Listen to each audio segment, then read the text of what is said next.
అసలు నీకు కొంచెం అన్నా బుద్ధి ఉందా? ఎప్పుడు చూడు ఎవరో ఒకరితో గొడవ పడుతూనే ఉంటావా? నీ గొడవల వల్ల మాకెంత ఇబ్బంది కలుగుతుందో కొంచెం అన్నా ఆలోచించవా? ఏంటో పొద్దున్న లేస్తే చాలు ఎవరితో గొడవ పడతాడా అని ఒకటే ఇబ్బందిగా ఉంది. నువ్వు అక్కడెక్కడో అమెరికాలో కూర్చొని ఇరాన్తో గొడవ పడ్డం ఏంది, ఇక్కడ మా ఇంటికి గ్యాస్ రాకపోవడం ఏంది, అది హైదరాబాద్లో ఉన్న మా ఇంటికి. ఏంటో ఈ కర్మ ఎన్ని రోజులు ఉంటుందో ఏంటో. ట్రంప్ గారు మిమ్మల్నేనండి అంతలా తిట్టుకుంటుంది. ఏంటి పొద్దున్నే ట్రంప్ని పట్టుకొని తిడుతుంది అని అనుకుంటున్నారా? ఏం చేస్తాను చెప్పండి. అక్కడెక్కడో అమెరికాలో ఆయన ట్రంప్ కూర్చొని ఇరాన్తో గొడవ పడుతున్నాడు. ఆయనకి ఎలా ఉందో కానీ ఇక్కడ హైదరాబాద్లో ఉన్న మాకు మాత్రం దుంప తగ్గిపోతుందండి. గ్యాస్ సిలిండర్ రేటా పెరిగిపోయింది. ఆర్డర్ పెడితే ఎప్పుడు వస్తుందో తెలియదు. వంటింటి కష్టాలు మామూలుగా లేవండి. మీరు కూడా నాలాగే ఇబ్బంది పడుతున్నారని అనుకుంటున్నాను. ఏం చేస్తాం, ఉన్న అరాకొరా సిలిండర్తోనే గడవాలి. ఎన్ని రోజులు గడుస్తానో ఏమో. కాకపోతే కొన్ని టిప్స్ పాటిస్తే ఆ సిలిండర్ ఇంకొన్ని రోజులు నడిపించవచ్చు. అదేంటో ఇవాళ వీడియోలో చెప్తాను.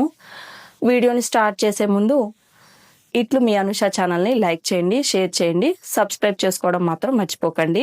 గ్యాస్ని ఆదా చేయాలంటే ముందు మనం పాటించాల్సినవి కొన్ని టిప్స్ ఉన్నాయి. అవేంటంటే 1 by 1 చెప్తాను.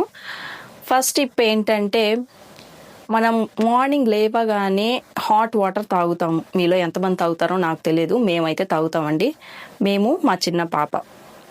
హాట్ వాటర్ తాగడానికి పదే పదే మనం గ్యాస్ మీద పెట్టి హీట్ చేయకుండా ఒకేసారి హాట్ వాటర్ని ఒకేసారి వేడిగా కాసుకొని థర్మో ఫ్లాస్క్లో పోసేసుకోండి. అవి సాయంత్రం వరకు వాడుకోవచ్చు, హాట్గానే ఉంటాయి. ఒకవేళ గ్యాస్ అది కూడా ఆదా చేద్దాం అనుకుంటే మీ దగ్గర ఓవెన్ ఉంటే పర్వాలేదు, అందులో కూడా వాటర్ని హీట్ చేసుకోవచ్చు. లేదా నాకైతే ఇండక్షన్ ఉంది.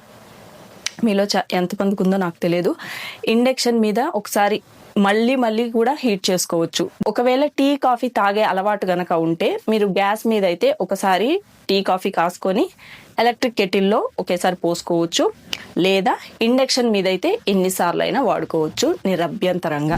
రెండో టిప్ ఏంటంటే, కొంతమందికి చాలా రకాలు చేసుకొని తినే అలవాటు ఉంటుంది. ఫర్ ఎగ్జాంపుల్ కూర, పచ్చడి, ఫ్రై, రసము, పొడి, ఇన్ని రకాలుగా తింటారు.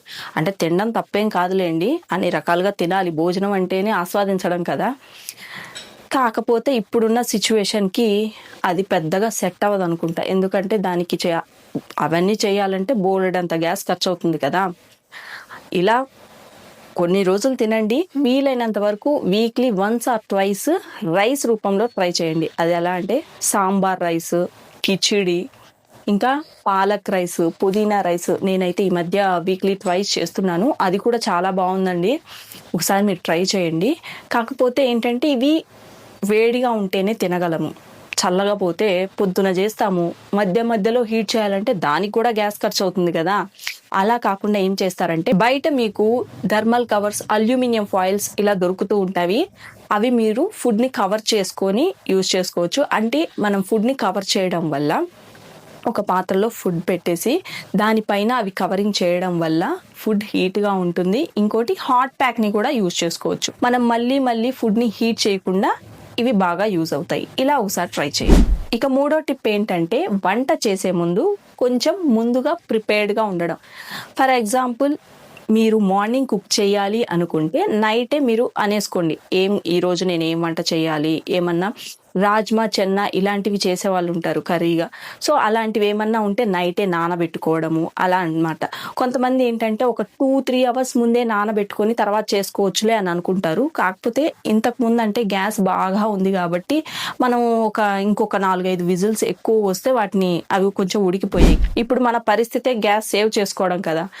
కాబట్టి ఇప్పుడు మనం నైట్ నానబెట్టుకుంటే మార్నింగ్ కల్లా మంచిగా ఉబ్బుంటాయి. అవి కుక్కర్ మీద పెట్టగానే ఒక 3 విజిల్స్కే నీట్గా కుక్ అవుతాయి. గ్యాస్ సేవ్ చేసుకోవచ్చు. సో ఇలా ట్రై చేయండి. ఇంకోటి, మనం కూరగాయలు కట్ చేసేటప్పుడు కూడా ఇంతకుముందు ఎలా కట్ చేసామో సరే అప్పటికేదో సరిపోయింది. ఇప్పుడు ఏంటంటే త్వరగా కుక్ అవ్వడానికి, కొంచెం త్వరగా మెత్తబడ్డానికి సన్నగా కట్ చేసుకొని వండండి. సో ఇలా కూడా మనం గ్యాస్ సేవ్ చేసుకోవచ్చు. నాలుగో టిప్ ఏంటంటే వంటకి సరి అయిన పాత్రలు వాడటం, ఇంకా వండేటప్పుడు పైన మూత పెట్టుకోవడం కూడా చాలా ఇంపార్టెంట్. మనము వండేటప్పుడు గిన్నె కడిగేసి వంటని స్టార్ట్ చేస్తాం కదా, కొంతమంది గిన్నెని కడగగానే వెంటనే గ్యాస్ స్టవ్ మీద పెట్టేస్తూ ఉంటారు. అలా చేయకండి. అలా చేయడం వల్ల ఏంటంటే ఆ నీరు మొత్తం ఆవిరి అయిన తర్వాతే మనం ఆయిల్ పోస్తాం కదా, ఆ నీరు ఆవిరి అవ్వడానికి కూడా గ్యాస్ ఎక్కువగా ఖర్చు అవుతుంది. కాబట్టి ఆ పాత్రని తుడి చేసి గ్యాస్ మీద పెట్టండి, అప్పుడు గ్యాస్ సేవ్ అవుతుంది. ఇంకో విషయం ఏంటంటే వంట చేసేటప్పుడు ఆ పాత్ర పైన మూత ఉంచి కుక్ చేయండి, ఎందుకంటే లోపల ఉన్న కూర ఆ నీటి ఆవిరికి బాగా ఉడుకుతుంది. ఇంకోటి మనకి గ్యాస్ సేవ్ అవుతుంది. కాబట్టి వంట పాత్ర పైన ఖచ్చితంగా మూత ఉంచి మాత్రమే కుక్ చేయండి. ఇంకా కుక్కర్ని వాడేటప్పుడు కుక్కర్లో రైస్ పెడతాం కదా, ఆ రైస్ పైన ఒక చిన్న బౌల్లో గనక కొంచెం పప్పు, ఇంకేమన్నా మనము ఉడకబెట్టుకోవాల్సినవి పైన ఒక చిన్న గిన్నెలో ఉడకబెట్టుకుంటే చాలా వరకు గ్యాస్ ఆదా అవుతుంది. ఇక ఐదో టిప్ ఏంటంటే బర్నర్లని బట్టి మనము పాత్రలను పెట్టాల్సి ఉంటుంది. ఎలా అంటే పెద్ద బర్నర్లు ఉన్నాయనుకోండి, దానికి తగ్గట్టు పెద్ద గిన్నెల్ని వాడాలి. చిన్న బర్నర్లకి చిన్న గిన్నెలు సరిపోతాయి. ఇప్పుడు టీ, కాఫీ, వాటర్ని కాయడము ఇలాంటి వాటికి చిన్న బర్నర్ల మీద చిన్న గిన్నె పెడితే సరిపోతుంది. పెద్ద దాని మీద రైస్ కుక్ చేసుకోవడం కానివ్వండి, కూరలు చేసుకోవడానికి అలాంటివి కొంచెం పెద్ద పాత్రలు పెడితే సరిపోతుంది. ఇంకొంతమంది ఏం చేస్తారంటే త్వరగా కుక్ అవ్వాలనేసి హై ఫ్లేమ్లో పెడుతూ ఉంటారు. హై ఫ్లేమ్లో పెట్టడం వల్ల గ్యాస్ వృధా అవుతుంది, ఇంకా అడుగున మాడటం తప్పితే ఏముండదు. మనకి హీట్ తగలాల్సింది కింద అంచులకి మాత్రమే, పక్కన సైడ్కి ఇవన్నీ అవసరం లేదు. కాబట్టి లో ఫ్లేమ్లో ఉంచి మనం కుక్ చేసుకోవడం వల్ల కూర ఈవెన్గా కుక్ అవుతుంది. ఇంకోటి గ్యాస్ అనేది వేస్ట్ కాకుండా ఉంటుంది. ఇంకో విషయం ఏంటంటే మనం కుక్ చేస్తున్నప్పుడు గ్యాస్ బర్నర్స్ని కూడా ఒకసారి అబ్జర్వ్ చేస్తూ ఉండాలి. గ్యాస్ బర్నర్స్ ఎప్పుడైనా ఆన్ చేసినప్పుడు బ్లూ ఫ్లేమ్లో మాత్రమే రావాలి. అలా కాకుండా ఎల్లో, ఆరెంజ్ ఫ్లేమ్లలో వచ్చిందనుకోండి, గ్యాస్ బర్నర్స్ చుట్టూ కార్బన్ కానీ డస్ట్ కానీ పేరుకుపోయి ఉంటుంది. మనం ఆన్ చేసినా కూడా గ్యాస్ మొత్తం వేస్ట్ అయిపోతుంది, ఈవెన్గా కర్రీ కూడా కుక్ అవ్వదనమాట. అలా కాకుండా మనము ఒకసారి బర్నర్ని క్లీన్ చేసుకొని బ్రష్తో అలా క్లీన్ చేస్తే సరిపోతుంది. బ్రష్ తోటి ఒక్కసారి అలా కొట్టేసి బర్నర్లని వాడితే బ్లూ ఫ్లేమ్లో వస్తాయి. ఇంకోటి ఈవెన్గా కుక్ అవుతూ ఉంటుంది కర్రీ. ఈ టిప్స్ కనుక పాటిస్తే మీరు చక్కగా మీ ఇంట్లో గ్యాస్ని ఆదా చేసుకోవచ్చు.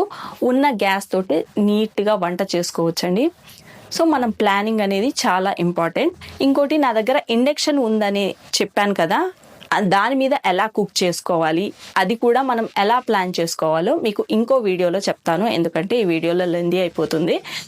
మొత్తానికి ట్రంప్ దెబ్బకి భలే కష్టాలు వచ్చి పడ్డాయండి. ఉన్న గ్యాస్ని ఆదా చేసుకోవాల్సి వస్తుంది. ఇందులో కూడా ఒక పాజిటివ్ థింగ్ ఉందిలేండి, అదేంటంటే ఇప్పటి వరకు గ్యాస్ని ఎలా సేవ్ చేసుకోవాలి, ఇంకా వంటని ఎలా ప్లాన్ చేసుకోవాలో దాని గురించి ఎప్పుడు పెద్దగా ఫోకస్ చేసి ఉండము. ఈ ట్రంప్ పుణ్యమా అని దాని మీద కొంచెం టైం కేటాయించాల్సి వస్తుంది. అది కూడా మన మంచికే లేండి. ఇక నుంచి అదే అలవాటైతే గనక మన వంటింట్లో గ్యాస్ని చక్కగా ఆదా చేసుకోవచ్చు. సో మీ అందరికీ ఈ వీడియో నచ్చిందనే అనుకుంటున్నాను.